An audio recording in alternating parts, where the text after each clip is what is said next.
Hello friends, welcome to my YouTube channel Dharma's world. Friends, AP డిఎస్సికి సంబంధించి సర్టిఫికేట్ల పరిశీలన కార్యక్రమం ఈ నెల 21 నుంచి మొదలు కాబోతుందని ప్రకటించడం జరిగింది.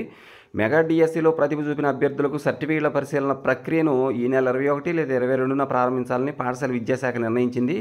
డిఎస్సి ఫలితాలను విడుదల చేసిన విద్యాశాఖ ఉపాధ్యాయ అర్హత పరీక్ష ఏదైతే ఉందో టెట్ మార్కుల సవరణకు ఆదివారం వరకు కూడా అవకాశం ఇచ్చింది. అభ్యర్థులు ఆన్లైన్లో నమోదు చేసిన టెట్ మార్కులను పరిశీలించి అనంతరం స్కోర్ కార్డులను కూడా విడుదల చేసింది. గతంలో ఇచ్చినట్లు డిఎస్సిలో టాపర్లు ర్యాంకులు కానీ, కట్ ఆఫ్ మార్కులు కానీ, అలాగే మెరిట్ లిస్టులు కానీ ఇవేవి ఇవ్వకుండా నేరుగా సర్టిఫికేట్ల పరిశీలన చేపట్టాలని అధికారులు నిర్ణయించారు. జిల్లాల వారీగా జాబితాలు ప్రకటించి సర్టిఫికేట్ల పరిశీలనకు అభ్యర్థులను ఆహ్వానిస్తారు.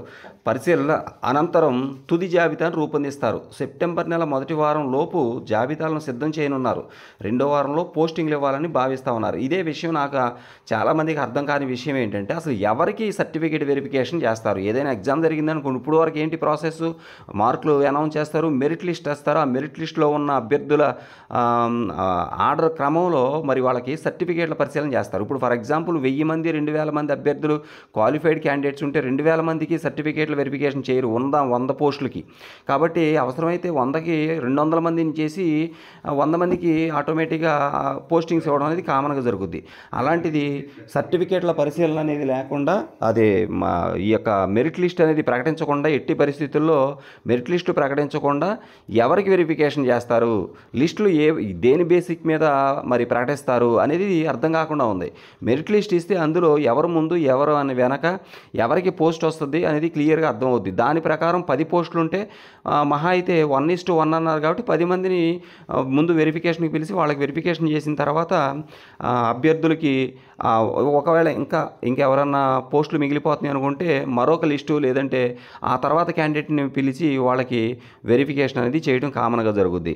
ఇప్పుడు 1000 మంది ఉండి 100 పోస్టులు ఉంటే మరి 1000 మందికి వెరిఫికేషన్ చేస్తారా అనేది అర్థం కాని విషయంగా ఉంది ప్రస్తుతం. అయితే ఇదేది ఈ గందరగోళం లేకుండా మెరిట్ లిస్ట్ ఇచ్చేసి చక్కగా మెరిట్ లిస్ట్లో ఉన్న అభ్యర్థుల్ని మరి 1:2 ప్రకారం ఒక పోస్ట్కి 2 మంది పిలిచి వెరిఫికేషన్ చేయటం చేస్తే అది అభ్యర్థులకి ఎలాంటి కన్ఫ్యూషన్కి తావుండదనమాట. ఇప్పుడు అభ్యర్థులందరికీ సర్టిఫికేట్ వెరిఫికేషన్ చేస్తే తమకి పోస్టింగ్ వస్తుందేమోనని వాళ్ళంతా ఎదురు చూస్తూ ఉంటారు. అప్పుడు ఏం జరుగుద్ది అంటే అభ్యర్థులు గందరగోళానికి లోనవుతారు. ముఖ్యంగా అభ్యర్థులు నిరాశ చెందే అవకాశం ఉంటుంది. మాకు వెరిఫికేషన్ అయింది, పోస్టింగ్ రాలేదనేది నిరాశ చెందే అవకాశం కూడా ఉంటుంది అనమాట. ఎందుకంటే 100 పోస్టులు ఉన్నప్పుడు 100 మందికి ఇస్తారు. 1000 మందికి వెరిఫికేషన్ చేసినా కానీ 1000 మందికి ఇవ్వడం జరగదు. లేదా 500 మందికి వెరిఫికేషన్ చేసినా ఆ సబ్జెక్టులో 500 మందికి ఇవ్వడం జరగదు. కాబట్టి అదేదో మెరిట్ లిస్ట్ ఇచ్చేసి సెలక్షన్ జాబితా రిలీజ్ చేసి ఆ తర్వాత వెరిఫికేషన్ చేస్తే అభ్యర్థులందరికీ క్లారిటీగా ఉంటుంది. Thank you so much for watching. Please share this video and subscribe my channel. Thank you so much.